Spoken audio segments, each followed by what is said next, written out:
কিন্তু তুমি আমার কাছে আশ্রয় না আছে গাছের কাছে আশ্রয় চেয়েছো, তোমার ভাগ্যের পরিণতি ও শব্দ করতে পারবা না। এই কথা আল্লাহ রাব্বুল আলামিন বলে দিলেন। আল্লাহর পয়গম্বর শব্দ করলেন না। লোহার করাতে পয়গম্বরকে চিরে ঈমানের পরীক্ষা কারে বলে বাজান? লোহার করাতে চিরে দুই টুকরা করে ফেলা হলো পয়গম্বরের সন্তান ইয়াহইয়া আলাইহিস সালাম। ইয়াহইয়া আলাইহিস সালাম বাবা জাকারিয়া মারা গেছে। এই সংবাদ শুনে বাবার কাছে এসে দেখে বাবাকে তারা দুই টুকরো করে হত্যা করে ফেলেছে।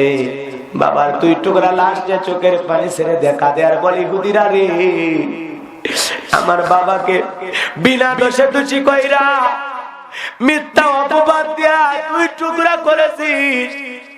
ও ইহুদিরা রে, তোদের মতো খারাপ আর কেউ হয় না। আমি আর তোদের এলাকায় ছাড়ব না, আমি আর তোদের এলাকায় থাকবো না। বাবার লাশটা বুকে জড়াইয়া কাঁদে আর বলে, মালিক আমার বাবা চইলা গেছে। ইহুদিরা মিথ্যা অপবাদ দিয়ে আমার বাবারে হত্যা করেছে। পয়গম্বরের সন্তান বাবার মৃত্যুতে বড় আহত হয়ে গেল। মনের কষ্ট বাইরে গেছে, মনটাকে সান্ত্বনা দিতে পারে না। বাবার লাশটা নিয়ে চোখের পানি ছেড়ে দিয়ে কাঁদে। কাঁদতে কাঁদতে ক্লান্ত হইয়া বাবারে দাফন করে দিলেন। এরপরে ডেকে বলে, ইহুদিরা রে, তোদের দেশে থাকবো না, এদেশ থেকে আমি অন্য দেশে চলে যাব। হিজরত করে এমন একটা এলাকায় চলে গেলেন। ওই এলাকার বাদশা ছিল জালেম। পয়গম্বর যখন গেলেন, কিছুদিন যাইতে না যাইতে জালেম বাদশা পয়গম্বরের কাছে এসে বলে, ও পয়গম্বর, একটা ফতোয়া লিখে দাও। দুইটা বর্ণনা পাওয়া যায়, একটা হলো সৎ মেয়েকে বিবাহ করতে চায়, আর একটা হলো আপন ভাতিজিকে বিবাহ করতে চায়। দুইটা বর্ণনার মধ্যে আমরা ভাতিজির বিষয়টা ধরে নিলাম। ওই জালেম বাদশার দুষ্ট নজর পড়ে গেছে ভাতিজির উপরে। ভাতিজি দেখতে এতটা রূপসী, এত অপরূপা সুন্দরী, দেখে আকর্ষণ হয়ে গেছে। মনটা ভাতিজির প্রেমে দিওয়ানা হয়ে গেছে। এই জন্য জালেম বাদশা দেখে বলে, ইয়াহইয়া আলাইহিস সালাম, আমার একটা ফতোয়া লিখে দাও, চাচা হয়ে ভাতিজিকে বিবাহ করা যায়, ফতোয়াটা লিখে দাও। পয়গম্বর বলে, বাদশা, একটা হারাম জিনিসকে আমি হালাল বলি ফতোয়া লিখে দিতে পারবো না। কারণ আপন ভাইয়ের জন্ম দেওয়া মেয়ে ভাতিজিকে দুনিয়ার কোন চাচা বিবাহ করতে পারবে না। এটা আল্লাহর বিধান, এখানে আমার কোনো হাত নাই। জালেম বাদশা বলতেছে, ভাতিজি রূপ আমারে পাগল বানাইছে, ফতোয়া লিখে দাও, নইলে কাল্লা ফেলায় দেব। কারণ জালেমেরা তো বোঝেনি, জালেমদের কাছে অপরাধ লাগে। কথা কর না ভাই, জালেম তো নিজে একটা অপরাধ করতে চাচ্ছে ভাতিজিকে বিবাহ করতে, আবার পয়গম্বর ফতোয়া লিখে দেবে না, এই জন্য আবার পয়গম্বরকে হুমকি দিচ্ছে কাল্লা ফেলায় দেবে। চিন্তা করছে? আজও পৃথিবীতে জালেমদের অবস্থা তাই। জালেমদের কাছে কোনো অপরাধ করা লাগে না। কথা কর লাগে, জালেমদের কাছে কোনো অপরাধ করা লাগে না। জালেমেরা নিরপরাধ মানুষ, অপরাধ করবে একজন, তার শাস্তি দিবে 1000 জনকে। কথা কর লাগে, কথা কর লাগে, অপরাধ করছে একজন আর এর শাস্তি দিবে হাজারো মানুষকে। পৃথিবীতে এরকম জালেম আছে না? জোরে বলেন, আছে না নাই? মনে রাখবেন, জালেমদের পরিণতি ভালো হয় না। আপনারা আমার আলোচনা অনেকে পছন্দ করেন, ভালোবাসেন। আমি আপনাদের উদ্দেশ্যে একটু কথা বলতে চাই। বলেন তো, এর নাম কি? জিহ্বা। আর এটার নাম কি? দাঁত। দাঁত বেশি শক্তিশালী না জিহ্বা? দাঁত। এই দাঁতের ফাঁকে কোথাও যদি ময়লা, গোস্তের টুকরা, ছোলা, বুট, একটু দাঁতের ফাঁকে কোনো একটা ময়লা আটকে যায়, এই জিহ্বা বারবার ওই জায়গায় নক করে, বারবার ওই জায়গায় নক করে, দাঁতের ফাঁক থেকে যতক্ষণ না ময়লাটা বের করতে না পারে ততক্ষণ নাকি জিহ্বার শান্তি নেই। মানে এরকম একটা দায়িত্বশীল জিহ্বা। জিহ্বা মাঝে মাঝে দাঁতের ফাঁকে ময়লা আটকায়, মাঝে মাঝে সে দাঁতের ফাঁকের ময়লা কি করে? দূর করে, ক্লিয়ার। কিন্তু এই বেঈমান দাঁত সুযোগ পাইলে দুর্বল জিহ্বাটারে কামড় মারে। রিমান্ডে নেয়, এত জোরে কামড় মারে মাঝে মাঝে রক্ত পর্যন্ত বের করে ফেলে দেয়। কি কথা কি ঠিক আছে? আপনারাই বলেন, আপনার আমার যখন বয়স হয়ে যায় জিহ্বা আগে পড়ে নাকি দাঁত? কথা কয় না কেন? এই এলাকায় কি পড়ে? কথা কয় কি পড়ে যায়? দাঁত পড়ে যায়। তাহলে দাঁত এত শক্তি ধরে, এত পাওয়ার কেন পড়ে গেল? শোনেন, যে যত বেশি বাড়ে সে তত বেশি মরে। পিপিলিকার পাখা কোজায় মরিবার তরে, কিছু টাকলো মাথা দেখেন নে, বাপ রে বাপ, এত বাড়া বাড়ছে। রাষ্ট্রধর্ম ইসলাম থাকবে না, বিসমিল্লাহ থাকবে না, ইনশাআল্লাহ। গতকালকে এক নেতার বক্তব্য আপনারা দেখেছেন, কুমিল্লা কি বলেছে? 10টা মার্ডার করে আসবা, বাকিটা দেখে নেব ইনশাআল্লাহ। শয়তান দেখা লাগায়, এ কথা কন না, শয়তান দেখা লাগায় কইছে 10টা মার্ডার করে আসবা, বাকি যা দেখার আমি দেখব ইনশাআল্লাহ। তার মানে কিছু লোক ইনশাআল্লাহকে এত সস্তা বানাইছে, এই মাত্র একটা নারীর সাথে জিনা করে আসলাম ইনশাআল্লাহ। এরা তাই কবি ভাই, এরা ব্রেক নাই রে, কথা কন না, এরা ব্রেক ছাড়া গাড়ি। এক নেতা ভাষণ দিবার যা কালকেও বলতে পারে, বগুড়ার যুবকেরা তোমাদেরকে একটা সুসংবাদ দেই, আমি বগুড়া শহরের সবচাইতে দামি একটা মদের বার উদ্বোধন করব ইনশাআল্লাহ, যেখানে তোমরা ইয়াবা, ফেনসিডিল, গাঁজা, মদ, সীসা এমন কোন নিশাদ্রব্য নাই যা পাবা না। নিশা করে মাথা গরম হয়ে গেলে নাইট ক্লাবে নর্তকীর নাচের ব্যবস্থাও থাকবে ইনশাআল্লাহ। শয়তান কয় কি রে, কথা কয়। তো এদের অবস্থা হয়ে গেছে, তাই বিসমিল্লাহ বাদ দেবে তাও কয় ইনশাআল্লাহ, রাষ্ট্রধর্ম ইসলাম বাদ দেবে তাও কয় ইনশাআল্লাহ। আল্লাহ বলে আমারে বাদ দিতে চাস, ইসলাম বাদ দিতে চাস, কথা কর না কেন? বিসমিল্লাহ সহ্য হয় না। কয়েকদিনের ব্যবধানে মন্ত্রিত্ব চলে গেছে, নেতাগিরি চলে গেছে। যে দলকে বগল নিচে রাইখা বেশি বেশি ফুলে থাকো, ওই দলই আগে নাই হয়ে গেছে, কথা কন না কেন? কারণ দল তো বোঝে, যেরকম তার সেরা উল্টা পাল্টা লোক দলে রাখলে দলের সম্মান ক্ষুণ্ণ হবে, কথা কন ঠিক কিনা? এই জন্য বাজার বেশি বাড়া ভালো না, বেশি বাড়া ভালো না। আল্লাহ ছাড় দেয়, আল্লাহ কিছুটা অবকাশ দেয়, ছেড়ে দেয়, যা কত দূরে দৌড়াবি। ঘুরি ছেড়ে না ঘুরি, কথা কন নাটাই শুধু ছেড়ে দেয়, ওই আসমানে ওরে আর মনে করে সব আমার নিচে, আমি এখন পাওয়ারে, আমি এখন গিয়ারে। বেলা শেষে যখন সুতা ধরে টান দেয় তখন কে রে, এরপরে আরো টান দেয়, কে রে। এখন পরিশেষে চিন্তা করে 1 বছর বন্দি রাখছে বাক্সে, এ যদি ধরা পড়ে লোহাদের টাঙ্গায় ঝোলায় রাখবে, অতএব ধরা দেব না। এই জন্য এদিক ওদিক ঘুরে ফিরে লাস্টে উপুত হয়ে পড়ে, কথা কন না গায়ে, বাঁশের কঞ্চির ভিতরে ঢুকে যায়, সহজে ধরা দিতে চায় না। এই জন্য ওদের অবস্থা ঘড়ির মতো হবে, কথা কন ঠিক কিনা? শক্তিধর দাঁত মুখে ঠিকই থাকে, দুর্বল জিহ্বা মুখে ঠিকই থাকে, কিন্তু শক্তিধর দাঁত টিকতে পারে না, কথা কন ঠিক কিনা? মনে রাখবেন বাজার, ওরা যতই দাঁতের মতো শক্তিধর হোক না কেন, ওই জালেমদের পরিণতি ভালো হবে না।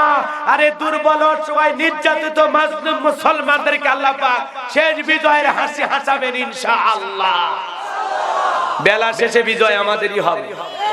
একটু কষ্টের পথ পাড়ি দেওয়া লাগে, মাঝে মাঝে একটু রিমান্ডে নেয়, মারতে দেখ, সমস্যা নেই, টিকে থাকা লাগে, কথা কর না কেন? টিকে থাকা লাগে, ইমানের পথে টিকে থাকতে গেলে কষ্ট আসবে, মন খারাপ। এ যুবক ভাই, সামনের দিকে যাই, যে কথা বলতে চাচ্ছিলাম, জালেমদের কাছে অপরাধ করা লাগে না। মুসা আসবে, একজন জালেম মারছে 80,000-এরও বেশি, কথা কর। অপরাধ করবে জালেমের কাছে একজন, বলতেছে মুসা আসবে, এটা তার টেনশন। এই টেনশনে যত মানুষ জন্ম দিচ্ছে সন্তান সব জব করে মারছে, তারপরে শান্তি হয়নি। মুসা আসেনি ভাই, মুসা আসে নাই, ফেরাউনের 12টা বাজাই নাই, পানি খিলে মারছে আল্লাহ। পানি পানি তো সবাই খায়, একটু পরিমাণে সেদিন একটু বেশি খাওয়াইছে, সাদা মাটা পানি খাওয়ায়, পটকা মাছের মতো ফুলে আসছে। আপনারা জানেন ইতিহাসে প্রথম, আগে মানুষের লাশ ভাসতো না, ইতিহাসে প্রথম ফিরাউনের লাশ ভেসে উঠেছিল, কথা বোঝেন না? মরার পরে ফিরাউনের লাশ প্রথম ভেসে উঠেছিল। রাগ করেছেন মনে হয়? চলেন কথা বলতে গেলে অনেক দিক দিয়ে আসবে, চতুর্দিকে যাওয়া যাবে না। কথা আমি বেশি ডালপালা আজকে বাড়াইতে চাই না, সংক্ষিপ্ত পরিসরে এতটুকু কথা বলতে চাই। জালেম বাদশা বলতেছে, ওই ইয়াহইয়া, আমার একটা ফতোয়া লিখে দাও যে চাচা হয়ে ভাতিজিকে বিবাহ করা জায়েজ। আজও পৃথিবীতে কিছু মানুষ টাকা খাইয়া, 500-1000 টাকা খাইয়া হালাল জিনিসকে হারাম বলে ফতোয়া দেয়, আবার হারাম জিনিসকে হালাল বলে ফতোয়া দেয়। কথা ঠিক কিনা? টাকার বান্ডিল যদি পড়া যায় ফতোয়া এদিক সেদিক হয়ে যায়, আছে না নাই? টাকা যেদিকে ফতুয়া রায় আছে না ভাই? বউরে 52 বার তালাক দিছে, এরপরে যদি হাতের মধ্যে 5000 দেওয়া হয়, ওই ব্যাপার না, এগুলো হয়। এই যে এত পৃষ্ঠার এত নাম্বার ক অনুচ্ছেদে আছে, জি চলবি নিয়ে যান, কথা বলে টাকা যেদিকে ওদের ফতুয়া করে সেদিকে। আজ পৃথিবীতে এরকম আছে না না ভাই? কিন্তু মনে রাখবেন, জালেমদের পক্ষে যারা ছাপাই গায়, জালেমদের অন্যায় আবদার, অন্যায় হুকুমকে যারা সাপোর্ট করবে, তাদের ভাগ্যে নবীর হাতে হাউজে কাউসারের পানি জুটবে না। বলেন আল্লাহু আকবার। সাবধান, এখনো সময় আছে। হে বাজান গো, আমার হৃদয়ের কান পেতে কথাগুলো শুনে যান। আমি গুনাহগার যে কথা বলতে চাচ্ছিলাম, ইয়াহইয়া আলাইহিস সালাম ডেকে বলে, জালেম বাদশা, আমি কখনোই ফতোয়া লিখে দিতে পারবো না চাচা হয়ে ভাতিজিকে বিবাহ করা যায়। জালেম বাদশা ডেকে বলে, নবী, ফতোয়া যদি না লিখে দাও, আমি তোমার দেহ থেকে কাল্লা আলাদা করে দেব। জোরে কন্যা ওযুবিল্লাহ। জালেম কাল্লা ফেলাইতে চাই কার? আরো জোরে বলেন কার? ইয়াহইয়া আলাইহিস সালামের বাজার জালেম বাদশার লোকদেরকে দাঁড় করে দিল। জালেম বাদশা ডেকে বলে, ও নবী ইয়াহইয়া, এখনো সময় আছে, শেষবারের মতো সুযোগ দিলাম, যদি তুমি না লিখে দাও আমার কাজ যেহেতু হবে না, তোমারে বাইসে রাখা কি লাভ? এই কথা বলে বলতেছে, হয় ফতোয়া লিখে দাও, না হলে কাল্লা ফেলায় দেব। ইয়াহইয়া আলাইহিস সালাম ডেকে বলে, ও জালেম বাদশা, তুমি যা খুশি করতে পারো, এরপরে আমি কোনোদিন হারাম জিনিসকে হালাল বলে ফতোয়া দিতে পারবো না, আমি আল্লাহর বিরুদ্ধে কলম ধরতে পারবো না। তখন জালেম বাদশার লোকেরা আল্লাহর পয়গম্বর ইয়াহইয়া আলাইহিস সালামের দেহ থেকে কাল্লাটা কোপায়া ফেলায়া দিলেন। আল্লাহর পয়গম্বরের পরে যাওয়া কাল্লা থেকে আওয়াজ আসে, জালেম বাদশা শেষবারের মতো শুনে রাখ, আমি বলে দিয়ে গেলাম চাচা হয়ে ভাতিজিকে বিবাহ করা যায় নাই। এই কথা বললেন বাজান, তার মানে কি হলো? জালেমদের কাছে আল্লাহর পয়গম্বরেরা কাল্লা দিয়ে গেছে, তারপরে আপোষ করে নাই। একটু ফতোয়া লিখে দিলে বেঁচে যেতেন, কিন্তু না, একটা হারাম জিনিসকে কোন পয়গম্বর হালাল বলে চালায়া দিতে পারে না। এটা হলো আল্লাহর পয়গম্বরদের গুনাহ বলি। বলেন আল্লাহু আকবার। কষ্ট পাইছেন আপনারা? দোয়া করে দেই নাকি বলেন? পরীক্ষা আসবে না, আমি তো নিয়ত করছি, কিন্তু এই যে ওঠা বসা করতেছেন তো, এটা আবার বিরক্তির কারণ। কারণ এই 10 জন নিয়ে তো আর ওয়াজ করব না। হ্যাঁ, সকালে ছাড়বো নিজের মাহফিল, তো এই মাহফিল মানে আমার মাহফিল, বোঝেন নাই? এই মাহফিলের সমস্যা নাই, কারণ আমি এই মসজিদ কমিটিকে ভালোবাসি, মসজিদ কমিটি আমারে ভালোবাসে। হ্যাঁ, 2টা পর্যন্ত ঠিক আছে। আচ্ছা, এদিকে খেয়াল করেন, তাহলে আল্লাহ পাক আপনাকে আমাকে পরীক্ষা করবেন। এজন্য আল্লাহর পয়গম্বর জীবন দিয়ে গেছে, কিন্তু বাতিলের কাছে আপোষ, জোরে বলেন, আপোষ করে নাই। যুগে যুগে যত নবী রাসূলের জীবনে পরীক্ষা দেখবেন, তারা সবাই পরীক্ষা দিয়েছেন। ইব্রাহিম খলিলুল্লাহ পরীক্ষা দিয়েছেন, দেন নাই? কথা বলেন, দেন নাই? এমন কি তার বাবা, আপন বাবা কিনা আজর ঠাকুর, নিজে নমরুদের কাছে সন্ধান দিয়ে বলেছে, আমার ছেলে উল্টাপাল্টা কথা বলে। নিজে ছেলেকে ধরায় দিয়েছে, এবং নমরুদ যখন ঘোষণা করলো যে ইব্রাহিমকে উলঙ্গ করতে পারবে, তাকে এত পরিমাণে পুরস্কার দেওয়া হবে, তখন আজর ঠাকুর দাঁড়ায় বলতেছে, ছেলেকে তো আমি ধরায় দিছি, পুরস্কার পাইলে তো আমি পাবো। এই কথা বলে তিনি নিজে তার ছেলের কাপড় খুলতে গেছেন। কথা কোন ঠিক কিনা? তাহলে ইমানের পরীক্ষা কারে বলে? নমরুদের অগ্নিকুণ্ডে ফেলাইয়া দিয়েছেন, কিন্তু আগুনে পুড়তে পারছে? জোরে বলেন পারছে। এইজন্য আল্লাহর যারা প্রিয় হবে, আল্লাহ যাদেরকে ভালোবাসবেন, তারা আগুনে পড়লেও পুড়বে না, পানিতে পড়লেও ডুববে না, কোন জালেম তাদেরকে ফাঁসি দিয়ে মারতে পারবে না। কথা বলে ঠিক না? সেটা হলো ইমানের পথে টিকে থাকতে হবে, আল্লাহর দ্বীনের জন্য টিকে থাকতে হবে। এজন্য আল্লাহ রাব্বুল আলামিন বলেন, ওয়ালাকাদ ফাতান্নাল্লাযীনা মিন ক্বাবলিহিম ফালায়ালামান্নাল্লাহুল্লাযীনা সাদাকু ওয়ালায়ালামান্নাল কাযিবিন। আল্লাহ রাব্বুল আলামিন বলেন, তোমাদের পূর্ববর্তী যারা নবী রাসূল পৃথিবীতে এসেছিলেন, আমি আল্লাহ পাক তাদেরকেও পরীক্ষা করেছিলাম, তোমাদেরকে পরীক্ষা করে জানবো ঈমানের দাবিতে কারা সত্যবাদী, কারা মিথ্যাবাদী। আল্লাহ রাব্বুল আলামিন অবশ্যই পরীক্ষা করবেন। এইজন্য বাজান গো আমার, দ্বীনের পথে, ইসলামের পথে টিকে থাকতে হবে। হযরত খাব্বাব রাদিয়াল্লাহু তাআলা নুকে ওই জালেম বেঈমান কাফেররা ধইরা নিয়ে যায়, আগুন জ্বালায়া দিয়া আগুনের আঙ্গার গুলো পিঠের ভিতরে ঢুকে দেয়। আগুনের আঙ্গার ঢুকে পিঠটা ছিদ্র হয়ে গেছে, রক্ত চর্বি গুলো খসে খসে পরে আগুন নিভায়ে যায়।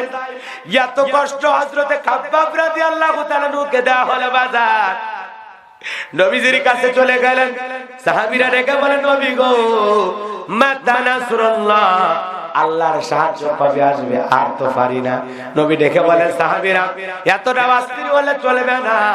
তোমাদের পূর্বেও যারা এসেছিল তাদেরকেও কালেমার কারণে, আল্লাহর পথে টিকে থাকার কারণে, তাওহীদের কারণে তাদেরকেও নির্যাতন করা হয়েছে, জুলুম করে হয়েছে, লোহার করাত দিয়ে চিরা হয়েছে, লোহার চিরুনি দিয়ে শরীর থেকে গোশত আলাদা করা হয়েছে, গর্ত করে জ্যান্ত মানুষকে পুঁতিয়ে ফেলা হয়েছে। এরপরেও তারা ঈমানের পথ থেকে কখনো পিছপা হয় নাই। বলেন আল্লাহু আকবার। তাদের জীবনে পরীক্ষা এসেছিল। ফিরাউন তার দাসী এবং তার সন্তানগুলো কি করেছিল আপনারা জানেন না? কত বড় পরীক্ষা! সন্তানকে মার চোখের সামনে গরম তেলে সন্তানটাকে ফেলাইয়া দিয়েছে। মুহূর্তের মধ্যে সন্তান রোস্ট হয়ে গেছে, রোস্ট। এরপরে আরেকটা ছেলেকে যখন ফেলাইয়া দেয়, সন্তানগুলো ডেকে বলে, মা তুমি মনে করো না আমরা গরম তেলের ভিতরে পড়তেছি। ও মা, তুমি তাকায় দেখতেছ এটা গরম তেল, কিন্তু আমরা তো দেখতেছি এটা আল্লাহ পাক আমাদের জন্য ফুলের বাগান বানায় রাখছে। কোন আল্লাহু আকবার।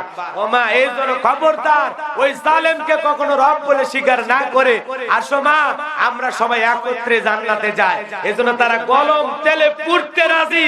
এরপরেও কখনো ইসলাম থেকে, কোরআন থেকে, দ্বীন থেকে, আল্লাহর পথ থেকে এক ইঞ্চি সরে যায়নি। কথা বলেন ঠিক কিনা?